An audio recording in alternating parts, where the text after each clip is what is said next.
With no wins, no head coach, and now no coordinators, has UCLA football reached rock bottom now?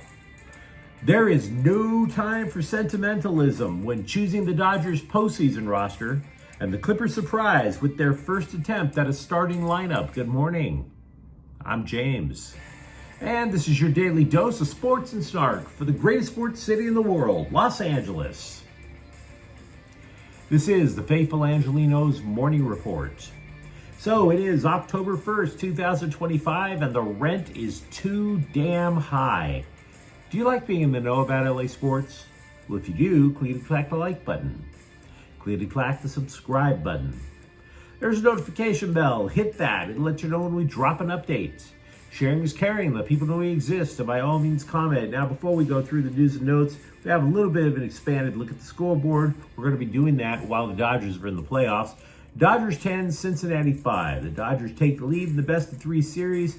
And everybody at Chavez Ravine kept flexing all night long. All the reps, all the swole. What a power display. 5 home runs. So, the first of the 13 wins needed to repeat, then acquired via the offensive might we expected the Dodgers would flaunt all year long. Look, Shohei Ohtani, 2 home runs. Teoscar Hernandez, 2 home runs. Ohtani sets the tone by leading off the game with a home run. And then goes Blake Snell, absolute monster on the mound. The knock on him was that he doesn't go deep into games, right? But he goes 7 innings before they get him out of there. And of course, the Dodger bullpen passes gas all over the mound for an inning. But at least this time they got the final out. 1 down, 12 to go. As for today, the Dodgers are going to host Cincinnati again at 6. We believe Yoshinobu Yamamoto is the starter. And by the way, it's Galaxy Game Day. It's the Campeones Cup. They'll be facing Toluca of Liga MX at 7:30 tonight. We'll talk more about the Dodgers in a few moments, but what do you say we get to the news? Because I really want to talk about UCLA football. Less than 2 months ago, it was literally less than 2 months ago, people all over college football were talking about Tino Sunseri in these hushed, reverent tones. How he turned Indiana into an offensive juggernaut. And now, with the best quarterback you could think of getting in the transfer portal, oh my God, the wonders Sunseri could create over in Westwood. Such a genius. He was like Oppenheimer with a pompadour. And he's out. He's out. He got even less time to call plays than Eric Bieniemy did. Tight ends coach Jerry Neuheisel will assume play calling duties this week when the Bruins host 7th-ranked Penn State. And before we go into the numbers, I want to pause for a moment because we should all consider just how craptacular this season has been for UCLA. I don't care how zealous of a USC fan you may be, how much you may hate all things UCLA. There is no fever dream where you imagine things going this bad. It's mind-blowing. And I realize that ritual animal sacrifice is morally repugnant, right? Understood. But every time I have to talk UCLA football, I keep thinking it's time for the program to have a Viking funeral. Bruins football, which brought us Terry Donahue, Troy Aikman, Kenny Easley, Ken Norton Jr., Jonathan Ogden, needs to be cremated. It needs to be burned in ashes and just sink to the bottom. It can't just be a silent death in an antiseptic hospice care environment. That's what we're getting now. No, you got to make it dramatic to the point of terrifying. Let the message go that this is not acceptable over in Westwood. Somebody shoot a flaming arrow into a captainless boat that was set adrift at sea, then watch the fire consume the season until the boat slides under the waterline, never to be thought of or spoken of again.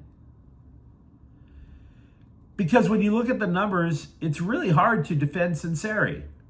Indiana scored more than 47 points per game last year. He comes to LA, right? The Bruins ranked 117th in total offense, just 321 yards a game. Worse in scoring, 132nd with 14.2 points per game.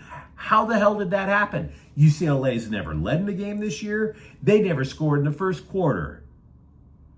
So you're wondering, how the hell did this happen? How did all this brain power just infarct? Well, that's where it becomes even worse for UCLA.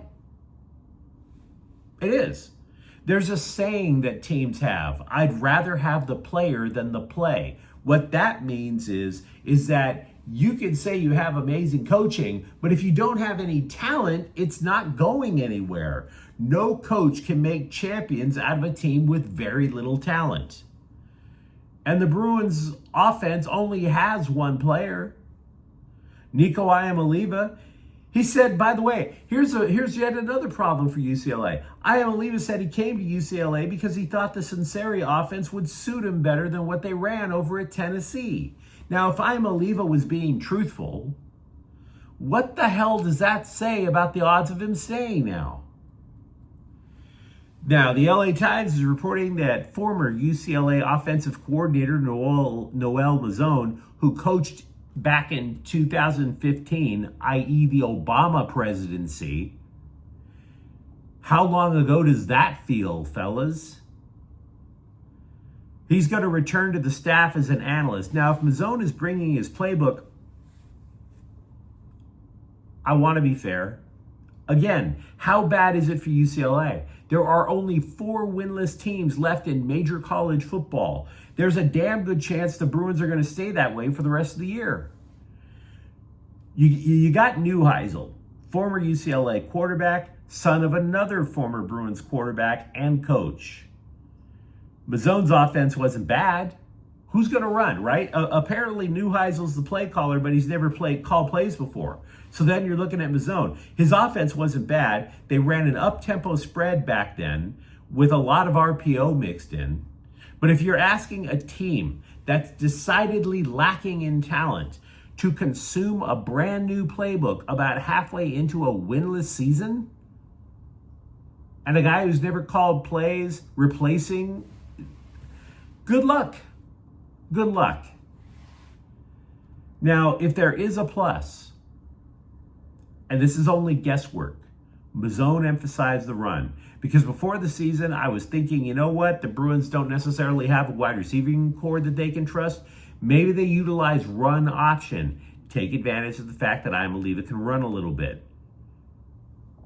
But man, after yesterday's move, what do you have? You still have a roster that has no talent.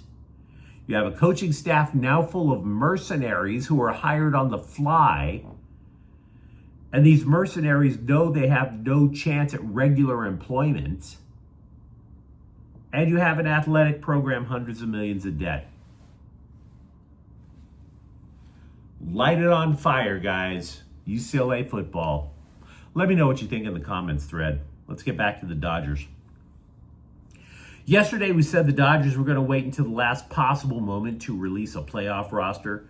So when that list came out, I kind of wonder if any of you guys experienced Schadenfreude. You know, the fact that some of us get happy when other people are miserable.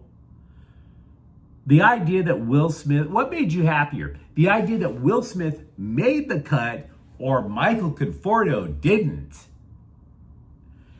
Now, Smith isn't even expected to start. His hand is continuing to heal from a hairline fracture. Ben Rortfeld was behind the plate last night. The idea is simply to have Smith be a pinch hitting option. Break glass if needed. Conforto, let's just be honest. The hate this guy has garnered for the entire season, and yet they kept throwing him out there. Oh, he'll turn it around. He's a professional. He'll turn it around. No, he didn't. So, did you take pleasure in his personal misery that he's not good enough to make the playoff roster? As for the pitching, Roki Sasaki made the cut. He'll be in the pen, along with Tyler Glasnow and Emmett Sheehan. None of those three got in the game last night. And as we mentioned a moment ago when talking about the bullpen, PU. So a lot of Dodger stuff to talk about. In a bit of a surprise at the start of Clippers training camp, Ty Lue said three-time All-Star Bradley Beal is your starting shooting guard. Beal's career had been dying the slowest of deaths, which is apropos considering how many people moved to Arizona to retire and die in the first place, but I digress. The idea that he's in the starting lineup does feel a little startling. It's been a long time since he's been that three-time All-Star type of player. And then you look at the roster for the Clippers and you ask yourself, does it really matter which one of these geezers is in the lineup, right? Now, should this be Lue's plan all the way to opening night, we can assume the only vacancy in the lineup should be a power forward. Beal, Kawhi Leonard, James Harden, Ivica Zubac. You look at that lineup and you also wonder how much defense you're going to get, or how many bowls of oatmeal those guys are going to have to eat just to keep their hearts kind of functioning. And then here comes Lue. He said he doesn't remember if the power forward is going to be John Collins. Out of all the senior citizens on the Clipper roster, I did not expect Ty Lue to be the first one coping with memory loss. John Wall, if he can hear me, or if he has to adjust his cochlear implant to hear us, congratulations on making the starting lineup. Meanwhile, with the Lakers, LeBron James dropped a hint at Media Day. Maybe he's not going to be running full bore at the start of training camp, he told us all. Turns out he's not running at all. We thought it would be his bum knee, which flared up in the playoffs last year. No, it's not his knee. He's butthurt. Not emotionally butthurt, legitimately butthurt. Nerve issues on the glutes. JJ Redick said the goal was to make sure James wasn't going to be butthurt on opening night. Maybe he'll take part in a preseason game. Meanwhile, Gabe Vincent, Marcus Smart, and rookie Adu Thero, well, not available for full participation in their opening practice. Rodney Rice, perhaps the key player in what Eric Musselman hopes will lead to a V-shaped recovery for the USC basketball program. He is out for a month with a shoulder issue.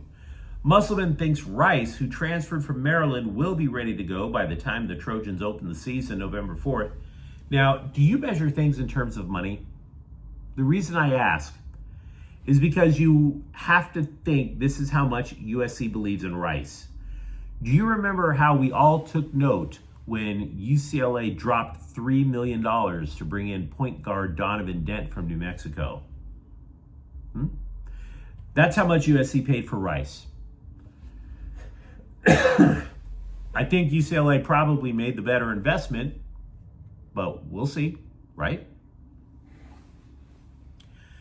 Omarion Hampton has entered the chat for NFL Offensive Rookie of the Year consideration, at least with the gambling degenerates.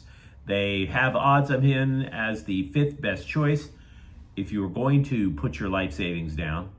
To be honest, I don't like basing any of my sports takes based on gambling addicts. I'm just trying to say that people are starting to notice him. Angel City captain Ali Riley is going to retire at the end of the season, and the press they were just tossing rose petals at her feet, right? And I don't blame them for doing it. What a woman, what a great player, but what a great person. And again, I don't blame them for doing it. Never met her. I'm assuming she's a great person. But in a season full of indictments for this rudderless franchise known as Angel City FC, consider this. You got Riley. She's a defender who played in 5 World Cups, 4 Olympics. People around the world watching women's soccer know who this woman is. She didn't just play in NWSL. She played all over Europe as well with their major leagues there. Then she comes to Angel City in Angel City's inaugural season, and this lousy franchise, this blight on Los Angeles sports landscape, just looked at her resume and lit it on fire. Because Angel City has only reached one playoff match in its entire 4 years of existence. And we still have no idea what the hell they're doing. Meanwhile, Angel City acquired midfielder Hines Sugita from Portland in exchange for defender M.A. Vignola. I very rarely trust people with initials across their first names, but that's just me. Hey, let me know what you think in the comments thread. Are you okay with UCLA football literally burning everything to the ground? For that matter, you okay with the way the Dodgers started the postseason? For the most part, you should be. And if you enjoyed this update, don't forget to subscribe to Faithful Angelenos. We're talking LA sports every single day. Thank you for watching. I'm James, and we'll be back tomorrow. Faithful Angelenos is a Kian Corte El Queso production. Take care.